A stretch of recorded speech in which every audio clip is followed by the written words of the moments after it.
The Damned Thing by Ambrose Bierce. Performed for you by Alex Rogers. 1. One does not always eat what is on the table.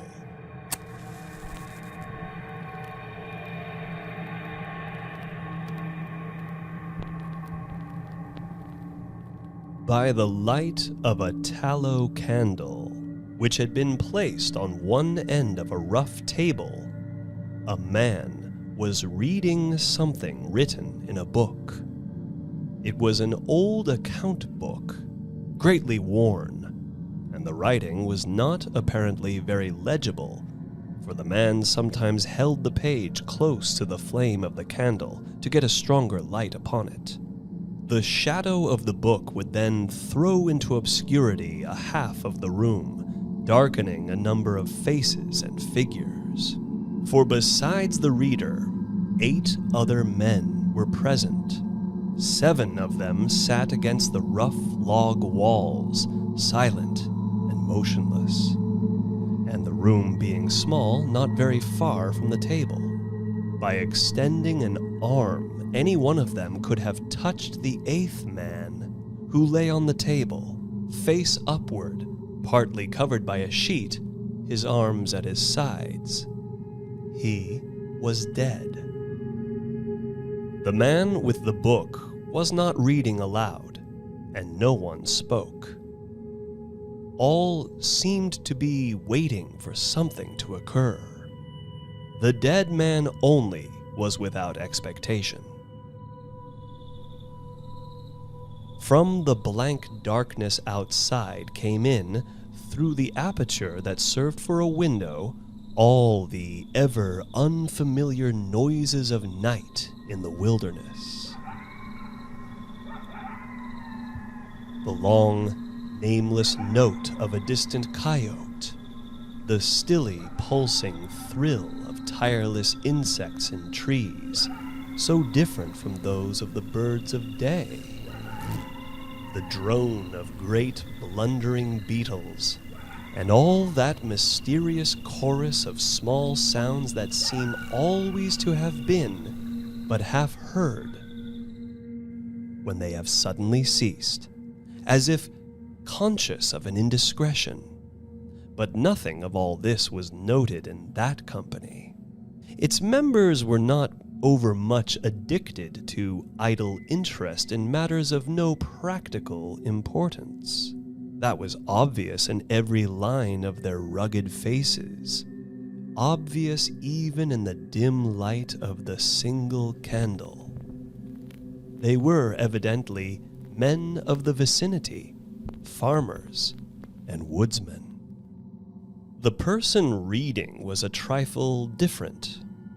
One would have said of him that he was of the world, worldly, albeit there was that in his attire which attested a certain fellowship with the organisms of his environment. His coat would hardly have passed muster in San Francisco. His footgear was not of urban origin, and the hat that lay by him on the floor, he was the only one uncovered, was such that if one had considered it as an article of mere personal adornment, he would have missed its meaning. In countenance, the man was rather prepossessing, with just a hint of sternness, though that he may have assumed or cultivated as appropriate to one in authority. For he was a coroner. It was by virtue of his office that he had possession of the book in which he was reading. It had been found among the dead man's effects, in his cabin, where the inquest was now taking place. When the coroner had finished reading, he put the book into his breast pocket. At that moment, the door was pushed open, and a young man entered. He clearly was not of mountain birth and breeding. He was clad as those who dwell in the cities. His clothing was dusty, however, as from travel. He had, in fact, been riding hard to attend the inquest. The coroner nodded. No one else greeted him. "We have waited for you," said the coroner. "It is necessary to have done with this business tonight." The young man smiled. "I'm sorry to have kept you," he said. "I went away, not to evade your summons, but to post to my newspaper an account of what I suppose I am called back to relate." The coroner smiled. "The account that you posted to your newspaper," he said, "differs probably from that which you will give here under oath." "That," replied the other, rather hotly and with a visible flush, "is as you choose. I used manifold paper and have a copy of what I sent. It was not written as news, for it is incredible, but as fiction. It may go as part of my testimony under oath." "But you say it is incredible." "That is nothing to you, sir, if I also swear that it is true." The coroner was apparently not greatly affected by the young man's manifest resentment. He was silent for some moments, his eyes upon the floor. The men about the sides of the cabin talked in whispers, but seldom withdrew their gaze from the face of the corpse. Presently, the coroner lifted his eyes and said, "We will resume the inquest." The men removed their hats. The witness was sworn. "What is your name?" the coroner asked. "William Harker." "Age?" 27. "You knew the deceased, Hugh Morgan?" "Yes." "You were with him when he died?" "Near him." "How did that happen? Your presence, I mean." "I was visiting him at this place to shoot and fish. A part of my purpose, however, was to study him and his odd, solitary way of life. He seemed a good model for a character in fiction. I sometimes write stories." "I sometimes read them." "Thank you." "Stories in general, not yours." Some of the jurors laughed.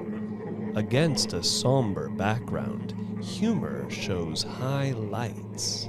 Soldiers in the intervals of battle laugh easily, and a jest in the death chamber conquers by surprise.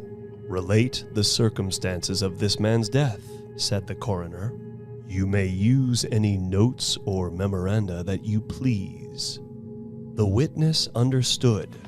Pulling a manuscript from his breast pocket, he held it near the candle, and turning the leaves until he found the passage that he wanted, began to read.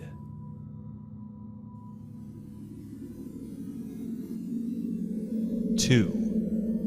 What may happen in a field of wild oats?"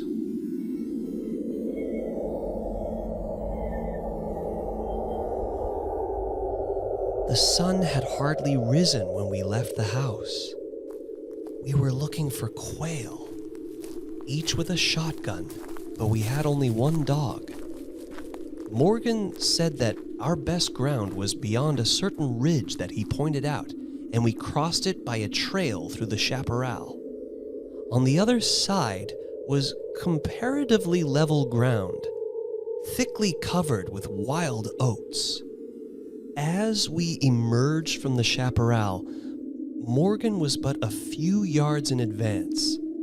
Suddenly, we heard, at a little distance to our right and partly in front, a noise as of some animal thrashing about in the bushes, which we could see were violently agitated. "We've started a deer," I said. "I wish we had brought a rifle." Morgan, who had stopped and was intently watching the agitated chaparral, said nothing, but had cocked both barrels of his gun and was holding it in readiness to aim. I thought him a trifle excited, which surprised me, for he had a reputation for exceptional coolness, even in moments of sudden and imminent peril. "Oh, come," I said. You are not going to fill up a deer with quail shot, are you? Still, he did not reply. But catching a sight of his face as he turned it slightly towards me, I was struck by the pallor of it. Then I understood we had serious business on hand, and my first conjecture was that we had jumped a grizzly. I advanced to Morgan's side, cocking my piece as I moved. The bushes were now quiet, and the sounds had ceased, but Morgan was as attentive to the place as before. "What is it? What the devil is it?" I asked. "That damned thing," he replied, without turning his head. His voice was husky and unnatural. He trembled visibly. I was about to speak further when I observed the wild oats near the place of the disturbance moving in the most inexplicable way. I can hardly describe it. It seemed as if stirred by a streak of wind, which not only bent it but pressed it down, crushed it, so that it did not rise, and this movement was slowly prolonging itself directly towards us. Nothing that I had ever seen had affected me so strangely as this unfamiliar and unaccountable phenomenon. Yet I am unable to recall any sense of fear. I remember and tell it here because, singularly enough, I recollected it then, that once, in looking carelessly out of an open window, I momentarily mistook a small tree close at hand for one of a group of larger trees at a little distance away. It looked the same size as the others, but being more distinctly and sharply defined in mass and detail, seemed out of harmony with them. It was a mere falsification of the law of aerial perspective, but it startled, almost terrified me. We so rely upon the orderly operation of familiar natural laws that any seeming suspension of them is noted as a menace to our safety, a warning of unthinkable calamity. So now, the apparently causeless movement of the herbage and the slow, undeviating approach of the line of disturbance were distinctly disquieting. My companion appeared actually frightened, and I could hardly credit my senses when I saw him suddenly throw his gun to his shoulders and fire both barrels at the agitated grass. Before the smoke of the discharge had cleared away, I heard a loud, savage cry. A scream like that of a wild animal. And flinging his gun upon the ground, Morgan sprang away and ran swiftly from the spot. At the same instant, I was thrown violently to the ground by the impact of something unseen in the smoke. Some soft, heavy substance that seemed thrown against me with great force.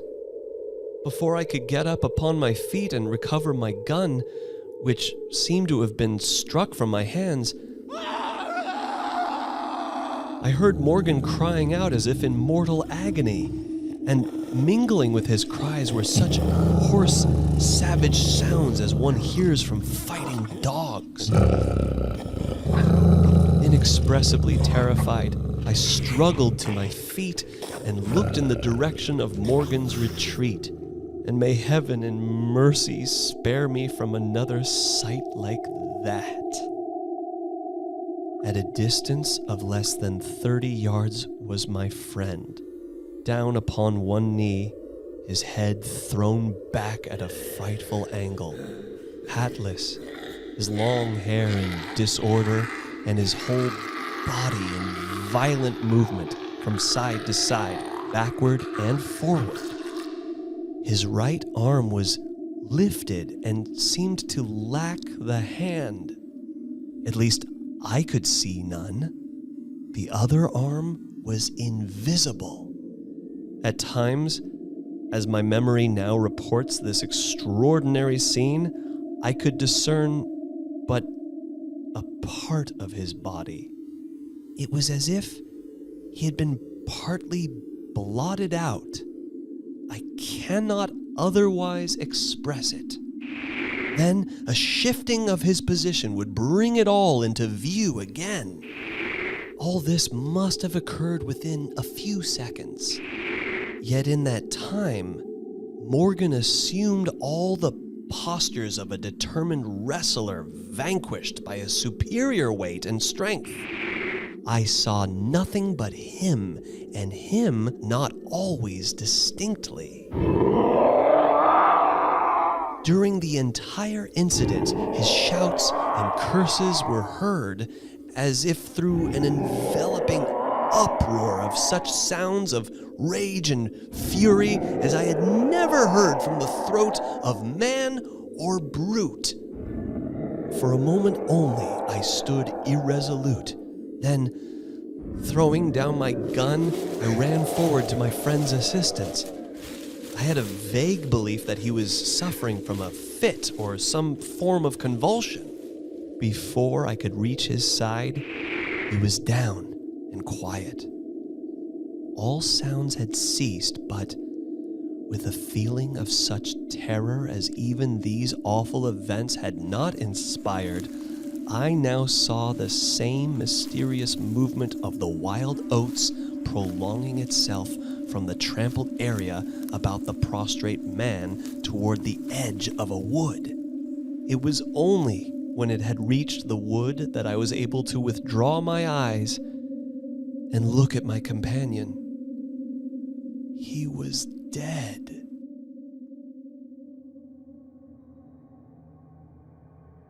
Three. A man, though naked, may be in rags.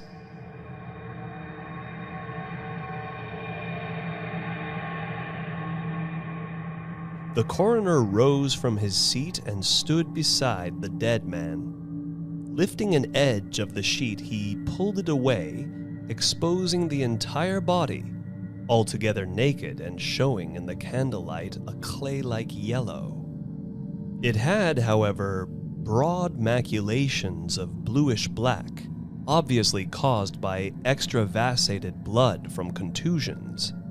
The chest and sides looked as if they had been beaten with a bludgeon. There were dreadful lacerations. The skin was torn in strips and shreds. The coroner moved round to the end of the table and undid a silk handkerchief, which had been passed under the chin and knotted on the top of the head. When the handkerchief was drawn away, it exposed what had been the throat. Some of the jurors who had risen to get a better view repented their curiosity and turned away their faces. Witness Harker went to the open window and leaned out across the sill, faint and sick. Dropping the handkerchief upon the dead man's neck, the coroner stepped to an angle of the room and from a pile of clothing produced one garment after another, each of which he held up a moment for inspection. All were torn and stiff with blood. The jurors did not make a closer inspection. They seemed rather uninterested. They had, in truth, seen all this before, the only thing that was new to them being Harker's testimony. "Gentlemen," the coroner said, "we have no more evidence, I think. Your duty has been already explained to you. If there is nothing you wish to ask, you may go outside and consider your verdict." The foreman rose, a tall, bearded man of 60, coarsely clad. "I should like to ask one question, Mr. Coroner," he said. "What asylum did this your last witness escape from?" "Mr. Harker," said the coroner, gravely and tranquilly, From what asylum did you last escape? Harker flushed crimson again, but said nothing, and the 7 jurors rose and solemnly filed out of the cabin. "If you have done insulting me, sir," said Harker, as soon as he and the officer were left alone with the dead man, "I suppose I am at liberty to go?" "Yes." Harker started to leave, but paused, with his hand on the door latch. The habit of his profession was strong in him, stronger than his sense of personal dignity. "The book that you have there? I recognize it as Morgan's diary. You seemed greatly interested in it. You read in it while I was testifying. May I see it? The public would like—" "The book will cut no figure in this matter," replied the official, slipping it into his coat pocket. "All the entries in it were made before the writer's death." As Harker passed out of the house, the jury re-entered and stood about the table on which the now covered corpse showed under the sheet with sharp definition. The foreman seated himself near the candle, produced from his breast pocket a pencil and scrap of paper, and wrote rather laboriously the following verdict, which, with various degrees of effort, all signed, "We, the jury, do find that the remains come to their death at the hands of a mountain lion. But some of us thinks, all the same, they had fits."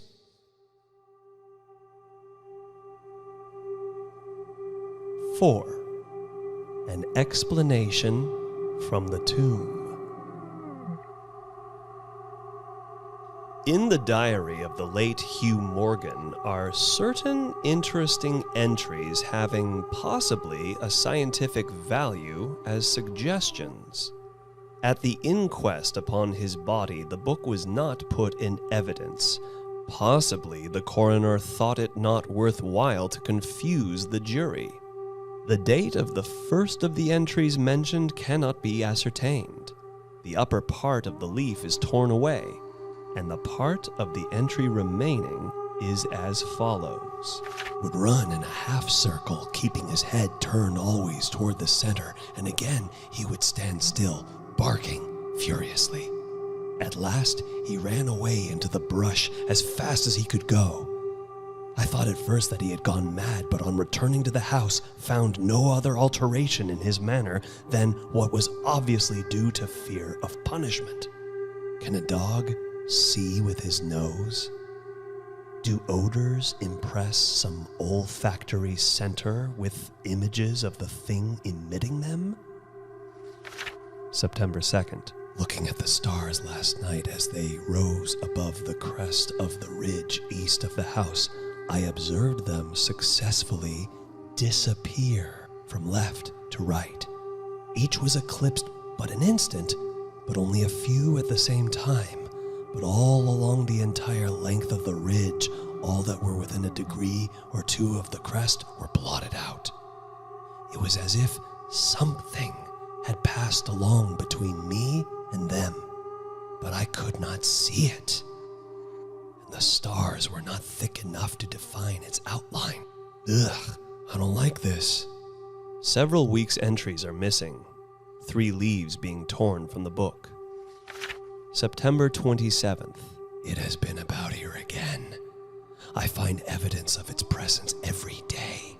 I watched again all of last night in the same cover, gun in hand, double charged with buckshot.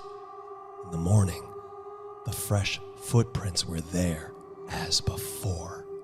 Yet I would have sworn that I did not sleep. I hardly sleep at all. It is terrible, insupportable. If these amazing experiences are real, I shall go mad. If they are fanciful, I'm mad already. October 3rd.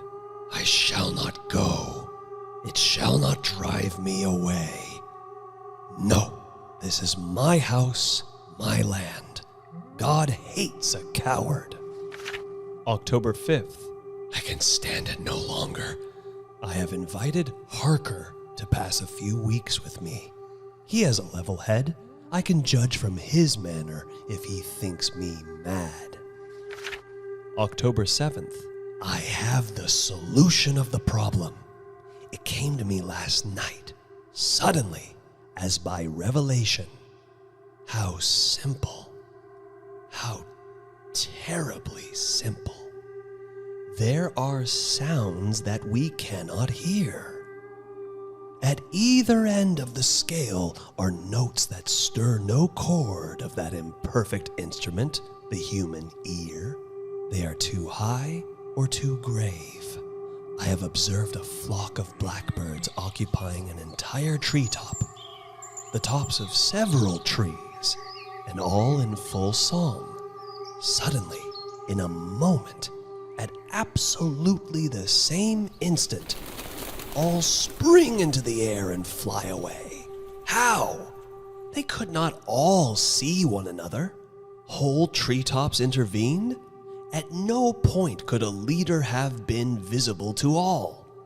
There must have been a signal of warning or command, high and shrill above the din, but by me unheard. I observed, too, the same simultaneous flight when all were silent among not only blackbirds, but other birds. Quail, for example, widely separated by bushes, even on opposite sides of a hill. It is known to seamen that a school of whales basking or sporting on the surface of the ocean, miles apart, with the convexity of the earth between them, will sometimes dive at the same instant, all gone out of sight in a moment. The signal has been sounded. Too grave for the ear of the sailor at the masthead and his comrades on the deck, who nevertheless feel its vibrations in the ship as the stones of a cathedral are stirred by the bass of the organ. As with sounds, so with colors. At each end of the solar spectrum, the chemist can detect the presence of what are known as actinic rays. They represent colors, integral colors in the composition of light, which we are unable to discern. The human eye is an imperfect instrument. Its range is but a few octaves of the real chromatic scale. I am not mad. There are colors that we cannot see. And God help me, the damned thing is of such a color.